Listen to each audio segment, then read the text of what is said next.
오늘 우리가 함께 읽은 말씀, 보신 말씀은 읽기만 해도 참 기쁘고 즐겁고 행복한 말씀입니다.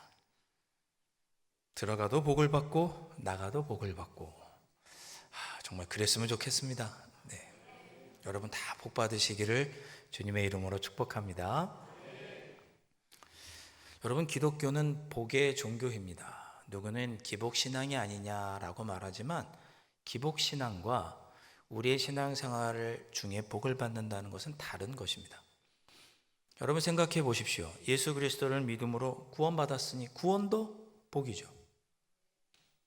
우리 신앙은 복 받은 것으로부터 시작됩니다. 제가 금요집회 때도 말씀드렸습니다. 평생 40년 동안 대학생들에게 복음을 증거하기 위해서 애쓰셨던 목사님, 그분이 뭐라고 고백했냐? 내 생애 최고의 축복은 젊어서 예수 그리스도를 믿은 것이다. 그렇게 고백했습니다. 우리 기독교는 복의 종교입니다. 오늘 우리가 말씀을 살펴보았지만 구원 외에도 하나님은 많은 복에 대해서 말씀하십니다. 3절 말씀 보시면 성읍에서도 복을 받고 들에서도 복을 받을 것이며 그랬습니다. 어디 가든지 복을 받는다, 그런 뜻이죠. 4절 말씀에는 내 몸의 자녀와 내 토지의 소산과 내 짐승의 새끼와 소와 양의 새끼가 복을 받을 것이며 그랬습니다. 우리의 자녀뿐만, 나뿐만 아니라 우리의 자녀, 손들도 후손들도 복을 받는다, 그런 말씀이죠. 5절 말씀, 내 광주리와 떡반죽 그릇이 복을 받을 것이며 그랬습니다. 일용할 양식에 부족함이 없을 것이다, 그런 말씀이죠. 이렇게 복된 얘기를 하시는데 표정이 이렇게 딱딱하세요. 나랑은 상관없는 얘기처럼. 네. 자, 특별히 6절 말씀 보시면 내가 들어와도 복을 받고 나가도 복을 받을 것이니라. 아멘. 그렇게 말씀합니다. 자, 이 6절 말씀에 우리가 눈여겨봐야 할 단어는 들어온다, 나간다라고 하는 단어입니다. 우리 이 말씀이 써질 당시, 과거에 고대 이스라엘 사회에서는 집 밖으로 나가는 것이 굉장히 어려운 일이었습니다. 농사를 짓기 위해, 때로는 전쟁하기 위해 집을 나서고 성읍 밖으로 나가는 일이 있었기 때문에 다시 돌아오는 것은 하나님의 복이었습니다. 하루의 일과를 마치고 집에 돌아왔을 때 느끼는 그 편안함, 안전과 휴식을 누리는 그 모든 것을 상징하는 단어가 들어온다는 말입니다. 오늘 하루 무사히 마쳤구나. 내가 전쟁에서 죽지 않고 돌아왔구나. 그러니 들어오는 것은 하나님의 큰 축복이었습니다. 그래서 들어와도 복을 받는다는 얘기는 개인의 삶, 또 가정의 평안이나 안전, 내 삶의 모든 영역에서 하나님께서 안정과 축복을 주셨다, 그런 뜻입니다. 나가도 복을 받는다는 얘기도 그런 맥락을 이해하면 큰 은혜가 됩니다. 당시에, 지금도 그렇지만 농사를 짓든 목축업을 하든 무역을 하든 또는 전쟁을 하든 밖으로 나가는 공적인 활동, 외부 활동을 상징하는 것이 나간다는 뜻입니다. 나가도 복을 받는다는 말은 그래서 직업과 사업과 출장과 전쟁 등 모든 공적인 활동에서 성공하고 승리하고 하나님의 보호를 받는다는 뜻이 나가도 복을 받는다, 그런 뜻입니다. 다시 한번 여러분의 삶에 들어와도 나가도 누리는 복이 가득하시기를 주님의 이름으로 축복합니다. 자, 그래서 이 들어가도 복을 받고 나가도 복을 받는다는 얘기는 우리의 삶의 모든 영역에, 우리가 하는 모든 활동에 하나님의 복이 있을 것이다 라고 하는 말씀입니다. 시편에도 비슷한 표현의 말씀이 있죠. 시편 121편 8절 말씀, 여호와께서 너의 출입을 지금부터 영원까지 지키시리로다. 아멘. 출입이니까 들어오고 나가는 것, 그 모든 일을 하나님께서 지키시고 돌보신다는 말씀입니다. 우리가 읽진 않았지만 7절부터 이어지는 7절부터 14절까지의 말씀도 복에 관한 말씀입니다. 15절부터는 읽지 마세요. 왜요? 저주에 관한 얘기가 나오거든요. 그러니까 15절부터는 읽지 마시고 14절까지는 축복에 관한 말씀입니다. 그 말씀을 읽다 보면 군사적으로 승리할 것이다, 경제적으로 번영할 것이다, 나라가 탁월하게 될 것이다, 네가 짓는 농사가 잘 될 것이다, 자손이 많게 될 것이다, 하나님께서 적절한 비를 주시고 풍성한 수확을 거두게 될 것이다. 다양한 복의 말씀이 기록되어 있습니다. 한마디로 우리의 삶의 모든 영역에 하나님께서 복을 약속하신 것이죠. 그러니 여러분, 우리 기독교는 복의 종교입니다. 자, 그런데 이렇게 우리의 삶의 모든 영역에서 우리가 복을 누리기를 원하지만 잊지 말아야 할 것이 두 가지가 있습니다. 첫째, 오늘 성경에도 잘 표현되어 있지만 복은 하나님께서 주신다는 것입니다. 들어가도 복을 받고 나가도 복을 받고, 우리는 복을 받는 사람이에요. 복을 만들어내는 사람이 아니고 우리는 복을 받는 사람, 객체입니다. 복을 주시는 주체는 하나님이시죠. 근데 우리가 이것을 종종 잊어버립니다. 잊어버리면 어떻게 되냐? 복을 받지 못했다고 원망하고 불평하게 됩니다. 복을 받는다라고 하는 히브리어 원어의 단어는 바라크, 이렇게 발음을 합니다. 그 뜻은 무릎을 꿇다, 그런 뜻입니다. 우리가 하나님께 복을 받을 때 무릎을 꿇고 복을 받는 거죠. 복의 주체는 하나님이시고 이스라엘 백성은 복의 객체를 강조하는 표현입니다. 축복은 인간의 노력이 아닌 하나님의 주권적인 은혜로 주어지는 것입니다. 하나님이 주시는 것이다. 항상 잊지 않으셔야 합니다. 우리의 삶의 복으로 누리는 모든 것들, 우리가 복이라고 생각하는 모든 것들은 누가 주셨습니까? 하나님이 주셨습니다. 당장 구원의 은혜만 보아도 내가 얻은 것이 아니고 하나님께 거저 받았기에 우리는 은혜라고 표현을 합니다. 앞서 들어오고 나가며 받는 삶의 모든 영역에서 주시는 하나님의 복, 나라가 잘 되고 군사적으로 승리하고 경제적인 변형을 하고 우리의 소산이 풍요가 있고 적절한 비와 풍성한 수확을 주시는 이 모든 복, 누가 주시는 것입니까? 하나님께서 주시기에 우리는 은혜라고 표현하고 감사함으로 받는 것입니다. 그러니 우리의 삶에는 원망과 불평이 아닌 늘 감사만이 있어야 하는 것이죠. 또 하나 우리가 잊지 말아야 할 것, 중요한 것입니다. 그것은 1절과 2절 말씀에 이렇게 표현하고 있습니다. 1절 말씀 보시면 내가 내 하나님 여호와의 말씀을 삼가 듣고 내가 오늘 내게 명령하는 모든 명령을 지켜 행하면, 이렇게 말씀합니다. 너희들에게 많은 복을 주고 너희들의 삶의 모든 영역에 내가 복을 주겠다. 그러나 그에 앞서 1절에 뭐라고 말씀하셨느냐? 내가 오늘 내게 명령하는 모든 명령을 지켜 행하면, 조건을 붙이셨습니다. 너희들이 풍성한 복을 누리겠는데 그 전에 조건이 한 가지가 있습니다. 내가 오늘 내게 명령하는 모든 명령을 지키면. 2절 같은 말씀이 반복됩니다. 하나님 여호와의 말씀을 청종하면, 듣고 따르면, 순종하면 그런 거죠. 하나님 여호와의 말씀을 청종하면 이 모든 복이 내게 임하며 내게 이르리니. 여러분, 이 말씀을 오해하시면 안 됩니다. 이 말씀은 우리가 어떤 행함을 하면 그에 대한 보상으로 하나님께서 우리에게 복을 주신다는 뜻이 아닙니다. 만약에 그렇다면 우리가 받은 구원은 은혜로 받은 것이 아니라 내 행위에 대한 보상으로 받은 것이죠. 그러니까 이건 말이 되지 않습니다. 그럴 수 없는 거죠. 그렇다면 1절과 2절은 우리에게 무엇을 의미하는 것인가? 무엇을 말씀하는 것인가? 자, 우리가 지난 말씀을 한번 생각해 보시면 좋겠습니다. 우리 출애굽기 19장에서 이스라엘 백성들은 하나님과 시내산에서 언약을 맺게 됩니다. 하나님은 이스라엘 백성들을 선택하셨고 그들을 지키시고 돌볼 터이니 너희들은 나의 뜻을 듣고 깨달아 그 말씀을 순종하면 너희들이 거룩한 나라, 제사장 국가, 하나님의 소유된 백성이 될 거라고 약속해 주셨습니다. 그렇게 하나님께서 이스라엘 백성들과 언약, 계약을 맺게 되죠. 이스라엘 백성들은 하나님과 이 계약을 맺은 우리가 하나님과 그런 계약을 맺었다는 것을 잊지 말라는 뜻이 1절과 2절입니다.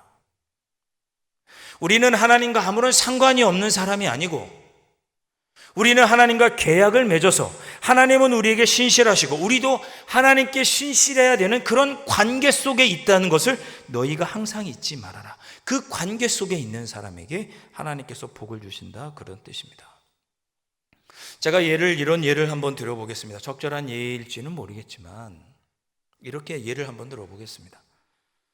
우리가 집을 장만할 때 계약을 맺지 않습니까? 집 주인하고 계약을 맺죠. 전세 계약도 맺고 월세 계약도 맺고 계약을 맺습니다.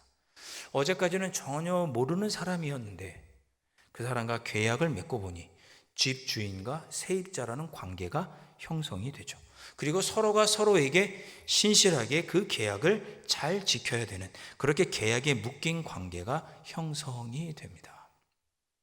어제까지는 전혀 모르는 사람이었죠. 그러나 계약을 통해 그런 관계가 형성이 되고 서로가 서로에게 신실해야 합니다.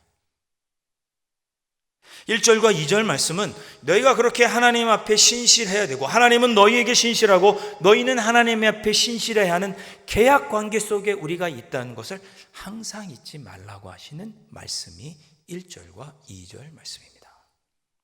항상 하나님을 신경 쓰고 하나님의 말씀을 신경 쓰고 살아야 되는, 우리는 그렇게 하나님과의 관계 속에 있는 사람이라는 걸 잊지 않고 살아갈 때 그런 자에게 하나님은 복을 주시겠다고 말씀하신 것입니다. 여러분 스스로에게도 한번 물어보시면 어떻겠습니까? 나는 하나님과 지금 어떤 관계 속에 있는가?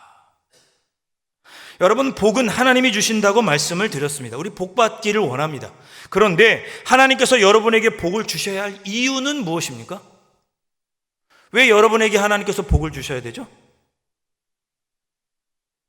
왜 주셔야 합니까? 하나님과 우리가 계약을 맺었기 때문입니다. 하나님은 우리를 신실하게 사랑하시고 돌보시고 우리는 하나님과의 신실한 관계 속에 있어야 되는, 그 관계 속에 있는 자에게 하나님은 복을 주시겠다고 약속하신 것입니다. 이 두 가지, 복은 하나님께서 주신다는 것과 우리가 하나님과 그런 관계 속에 있다는 것을 우리가 잊지 않고 있을 때 하나님은 우리에게 복을 주시겠다고 약속하신 것이죠.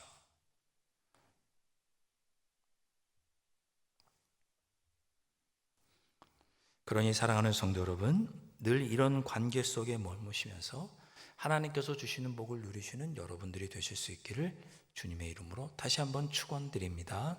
아멘.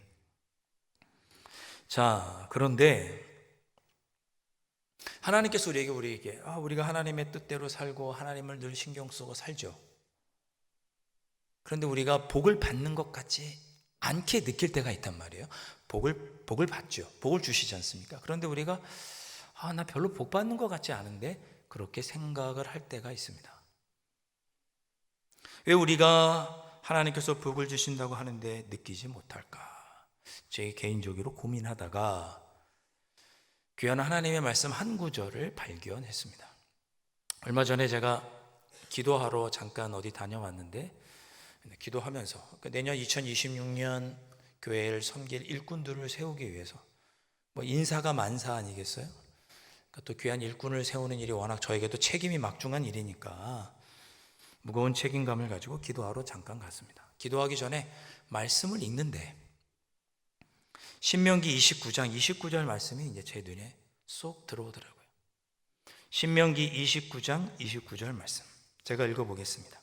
감추어진 일은 우리 하나님 여호와께 속하였거니와 나타난 일은 영원히 우리와 우리 자손에게 속하였나니 이는 우리에게 이 율법의 모든 말씀을 행하게 하심이니라. 아멘. 이 말씀을 읽는데 제 마음이 이렇게 시원해지더라고요. 이 말씀 보시면 감추어진 일은 무엇입니까? 눈에 보이지 않는 일, 내일 일이죠. 미래의 일입니다. 2026년에 일어날 일이에요. 그 일은 하나님께 속했어요. 우리는 알 수가 없어요. 그 일은 우리가 어떻게 해야 돼요? 하나님께 속했으니 하나님께 맡겨드려야 돼요. 그리고 우리는 무엇을 해야 합니까? 이미 우리에게 나타난 일, 과거에 하나님께서 우리에게 나타내 주신 일을 우리가 붙잡고, 그 일은 우리에게 속하였으니까 그 말씀을 붙잡고 우리가 오늘을 견디며 살아가면 되는 것입니다. 2026년은 제가 하나님께 맡겨드립니다. 하나님께 속했고 하나님께서 하실 것입니다. 그러나 나는 오늘 그 하나님께서 지금까지 내 삶에 보여주신 그 말씀을 붙잡고 오늘을 견디며 오늘 내 삶 속에서 견디며 최선을 다해 살아가는 것이죠.